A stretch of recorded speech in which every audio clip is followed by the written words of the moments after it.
मित्रों नमस्कार। दौलत के नियम पुस्तक के अंतर्गत अब तक आपने भाग नंबर 15 के अंतर्गत नियम नंबर 53 तक सुना। नियम नंबर 53 में डिटेल बताई गई थी कि अपने निवेश को बार बार छेड़खानी ना करें। एक बार कर दिया है तो उस पर बने रहें, बार बार उसको बदलें नहीं, वरना पूरी तरह से आपको फ़ायदा नहीं मिल पाता है। अब मित्रों आ जाइए भाग नंबर 16 में। नियम नंबर 54, मोटी हेडिंग है लंबी सोच रखें। बहुत ज़्यादा छेड़खानी करने के साथ ही आपको कम अवधि का खेल भी नहीं खेलना चाहिए। आपको दीर्घकालीन सोच रखनी चाहिए, अपनी योजना में भी और लाभ की आशा में भी। निवेश लंबी अवधि के लिए होना चाहिए। अगर आप फटाफट और अचानक अमीर बनने की उम्मीद करते हैं तो जाकर लॉटरी खेलें, किस्मत आपका साथ दे, आपको इसकी ज़रूरत पड़ेगी। दौलत हासिल करना एक धीमी प्रक्रिया है और यह सही भी है। अगर आप इसे बहुत जल्दी पा लेंगे तो आपके पास अनुभव और समझदारी हासिल करने का समय नहीं होगा। बहुत जल्दी होने पर खर्च करो खर्च करो खर्च करो हो जाएगा। दीर्घकालीन सोचना कुछ हद तक बहुत तेज़ गति से सोचने जैसा है, जबकि बाकी दुनिया अविश्वसनीय रूप से धीमी गति से रेंग रही हो। कभी किसी मक्खी को मारने की कोशिश की है? मक्खी की आंखें हमारी आंखों से भिन्न होती हैं और वे तेज़ी से आगे तक भाग चुकी होती हैं। जब तक आप अपना हाथ उठाते हैं तब तक वे आगे की गतिविधि भांप चुकी होती हैं और उड़कर दूर चली जाती हैं। आपको भी यही योग्यता विकसित करनी है। किसी चीज़ के होने से पहले आपको उसे भांपना होगा और ऐसा करने का इकलौता तरीका लंबी सोच रखना है। समृद्धि हासिल करने के बारे में सोचना अनिच्छुक शेर को गुपचुप तरीके से पकड़ने की तरह है। आपको बहुत कुशलता से, खामोशी से, लगभग प्यार से चतुर शेर को पकड़ना होगा। इसकी तरफ दौड़ने और चिल्लाने से कोई फ़ायदा नहीं होगा। या तो यह मुड़कर भाग जाएगा या फिर आपको मार डालेगा। बेहतर होगा कि आप समय लगाएं और धीरे धीरे चुपचाप रेंगते हुए जाएं। किसी भी अकस्मात हरकत से चौकस जानवर चौंक जाएगा। द रूल्स ऑफ वर्क में मैंने 3 तरह की योजनाओं के बारे में बात की है: अल्पकालीन, मध्यकालीन और दीर्घकालीन। यही निवेशों के संदर्भ में सही है। आपको अल्पकालीन निवेशों की ज़रूरत उस पैसे के लिए है जिसकी ज़रूरत आपको निकट भविष्य में पड़ सकती है। मध्यकालीन निवेश वे हैं जिससे आप 5 या 10 साल बाद पाने की उम्मीद करते हैं। सबसे अंत में आपको दीर्घकालीन निवेशों की ज़रूरत होती है जो आपको अधिक लाभों की फसल देंगे बहुत समय बाद। मैं जानता हूँ नियम 34 में मैंने कहा था कि निर्णायक बने और जल्दी से काम शुरू करें। यह अब भी सच है, लेकिन दीर्घकालीन दृष्टिकोण लेने के बाद, तौलने और विचार करने, चिंतन करने और मूल्यांकन करने के बाद ही ऐसा करें। समुराई योद्धा सिर्फ एक घाव करता है, लेकिन उस घाव को बनाने में उसकी पूरी जिंदगी लग जाती है। दौलत की दृष्टि से आप 5 साल बाद कहाँ होंगे, 10 साल बाद कहाँ होंगे, 15 साल बाद कहाँ होंगे, 20 साल बाद कहाँ होंगे, इससे ज़्यादा समय बाद कहाँ होंगे, यह आपको विचार करना चाहिए। अब मित्रों नियम नंबर 54 यहीं पर पूरा होता है। अब आइए नियम नंबर 55 में, जिसकी मोटी हेडिंग है दौलत की रणनीति पर दिन के निश्चित समय काम करें। आपको समृद्धि पाने के साथ साथ जीना भी है। मेरा निष्कर्ष है कि सुखी दौलतमंद लोगों की वित्तीय योजना 4 सिद्धांतों पर टिकी होती है। नंबर 1, वे लक्ष्य बनाते हैं और उन्हें पूरा करने में जुट जाते हैं। नंबर 2, वे बहुत ज़्यादा छेड़खानी नहीं करते हैं। नंबर 3, उन्हें दिन के एक निश्चित समय अपने वित्तीय नियोजन पर काम करने की आदत होती है। मेरा मतलब यह नहीं है कि हर अमीर व्यक्ति सुबह 9 बजे ही काम करता है। लेकिन हर व्यक्ति दिन का कोई खास समय पसंद करता है, चाहे यह समय सुबह 4 का हो या आधी रात का। चौथा नंबर, वे अपनी वित्तीय योजना को विराम देने और उसके बाहर जीवन जीने में समर्थ होते हैं। इससे उनकी ताजगी और दिलचस्पी कायम रहती है। आपको दिन के एक निर्धारित समय की ज़रूरत क्यों है? इसके 2 कारण हैं। पहला तो यह कि इससे यह पक्का हो जाता है कि आप सक्रियता से अपनी दौलत का प्रबंधन कर रहे हैं, यानी आप साल में एक बार उसकी तरफ देखकर हे भगवान नहीं सोच रहे हैं। इसके अलावा इसका मतलब यह भी है कि आप इसमें ज़रूरत से ज़्यादा समय नहीं लगाते हैं और पूरे दिन छेड़खानी नहीं करते हैं। जैसा हमने कहा है, यह बुरा विचार है।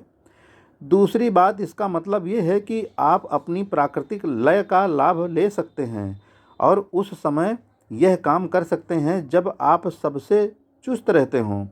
अगर आपको सुबह का समय अच्छा लगता हो तो आप योजना बनाने का काम सुबह करें। अगर आपको रात का समय पसंद है तो रात को योजना बनाने में आपकी सबसे तीक्ष्ण मानसिक ऊर्जा लगेगी। दिन का निश्चित समय रखने का एक बड़ा लाभ यह है कि आप इसकी योजना बना सकते हैं, इसे अपनी डायरी में लिख सकते हैं और इसके लिए समय निकाल सकते हैं। अगर आप ऐसा नहीं करेंगे तो आप इसे भूल जाएंगे या उसका इस्तेमाल दूसरे कामों में करने लगेंगे। उदाहरण के लिए, अगर आप नाश्ते के ठीक बाद अपनी योजना पर आधे घंटे काम करते हैं तो यह निश्चित कार्य बन जाता है और इसके छूट जाने पर आपको इसकी याद आती है। हाँ, छुट्टियों में भी अपनी समृद्धि की योजना पर दिन के उसी समय काम करने और उतने ही कम समय तक करने का मतलब है कि आप चीज़ों को छोटे छोटे टुकड़ों में बांट सकते हैं, जिससे आपको ज़्यादा बोझ महसूस नहीं होगा।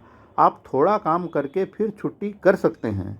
जाहिर है, बाकी का काम आप अगले दिन उसी समय पर कर सकते हैं। धीरे धीरे स्थितियां सुधरने लगेंगी। मेरा यकीन करें, मैं यह बात अनुभव से बोल रहा हूँ। मित्रों, नियम नंबर 55 यहीं पर पूरा हुआ। अब आइए नियम नंबर 56 में। मोटी हेडिंग है, छोटी छोटी बातों पर ध्यान दें। मेरे जीवन की सबसे बड़ी असफलता है। यह मेरे जीवन की सबसे बड़ी असफलता है। मेरा समाधान आसान है। मैंने एक व्यक्ति को अपने जीवन के प्रबंधन के लिए रख लिया है, जो छोटी छोटी बातों की देखभाल कर लेता है, जो छोटी छोटी बातों में बहुत बहुत निपुण है। हाँ, यह इस काम को करने का महंगा तरीका है। इससे अच्छा तो यह है कि शुरू से ही खुद को प्रशिक्षित कर लें कि आप छोटी छोटी बातों पर ध्यान देंगे। ऐसा करके आप अपना अनावश्यक खर्च बचा लेंगे। छोटी छोटी बातों पर ध्यान देने का मतलब यह नहीं है कि खरीदी गई हर छोटी चीज़ का हिसाब किताब रखें या छोटी छोटी चीज़ों के अर्थशास्त्र को देखते रहें।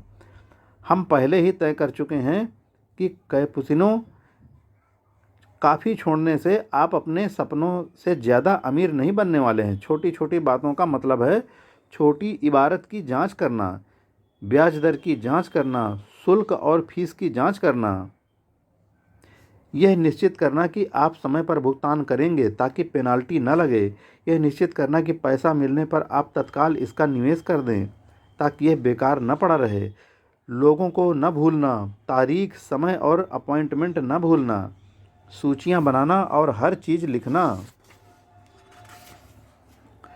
जानकारी मांगने की याद रखना, आम तौर पर सवाल पूछने की याद रखना, सभी सौदों, खरीदी और बेची वस्तुओं का अच्छा रिकॉर्ड रखने की याद रखना। यह तो सिर्फ मांसपेशीय प्रशिक्षण है। मुझे लगता है कि आप मांसपेशीय प्रशिक्षण के बारे में जानते होंगे। किसी खेल का प्रशिक्षण लेते समय अगर आप किसी क्रिया को बार बार दोहराते हैं तो मांसपेशियां उस क्रिया को याद कर लेती हैं।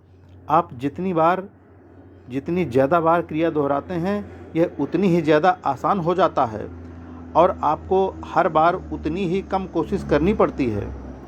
यह कुछ हद तक कार चलाने जैसा है। पहले तो मुश्किल होती है, लेकिन कुछ समय बाद यह अपने आप चलने लगती है। मैं यह पुस्तक फ्रांस में लिख रहा हूँ, जहाँ मैं दाहिनी तरफ गाड़ी चलाने की आदत डाल रहा हूँ और उल्टे हाथ पर बैठने की भी।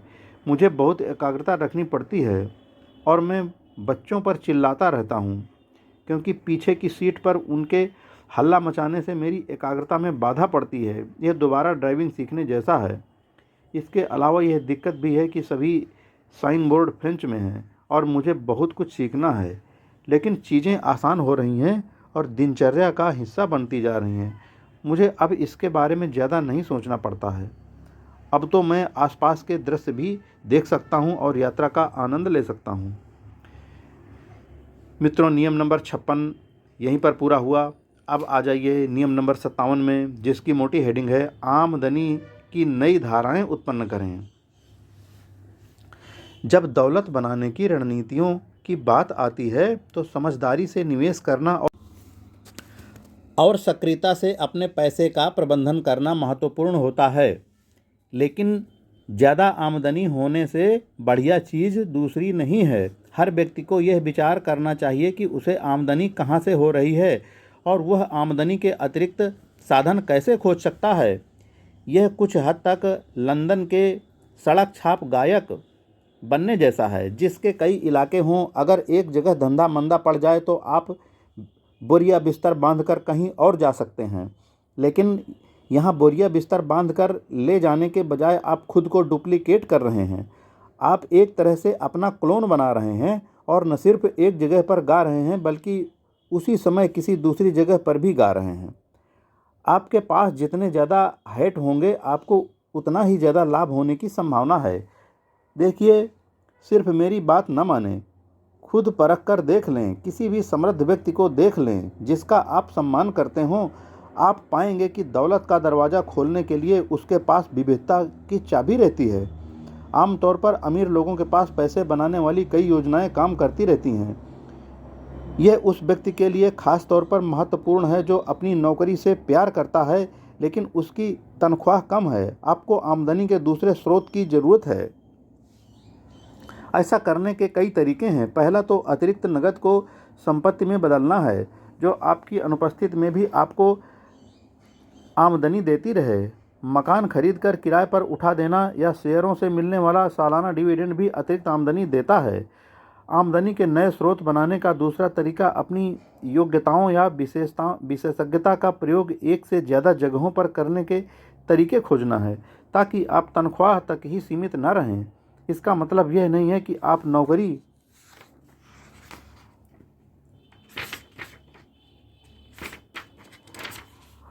छोड़ दें। इसका मतलब यह है कि आप उसी क्षेत्र में कुछ फ्रीलांस काम करें। अगर आपकी कोई हॉबी है, यानी आपके पास दूसरी योग्यता या विशेषज्ञता भी है, तो आप अपनी नौकरी से बिल्कुल अलग क्षेत्र में भी काम कर सकते हैं। क्या कोई ऐसी चीज़ है जिसे आप सिखा सकते हैं या परामर्श दे सकते हैं या कोई बिजनेस शुरू कर सकते हैं? आमदनी की नई धाराएं पैदा करने से मेरा मतलब है आपके लिए नई, वे बाजार में पुरानी हो सकती हैं। बस यह सुनिश्चित कर लें कि अधिक आमदनी पाने के लिए आप अपनी सभी योग्यताओं को अधिकतम कर लें। सक्रिय रूप से संपत्ति में निवेश करें जो आपकी अनुपस्थिति में भी आपके लिए पैसा कमाए। मैं जानता हूं कि आप शारीरिक रूप से अपने क्लोन नहीं बना सकते। आमतौर पर अमीर लोगों के पास पैसे बनाने वाली कई योजनाएं काम करती रहती हैं। मित्रों, अब नियम नंबर 57 यहीं पर समाप्त होता है। अब नियम नंबर 58 की बात अगले भाग में की जाएगी। तब तक के लिए जय हिंद फ्रेंड्स।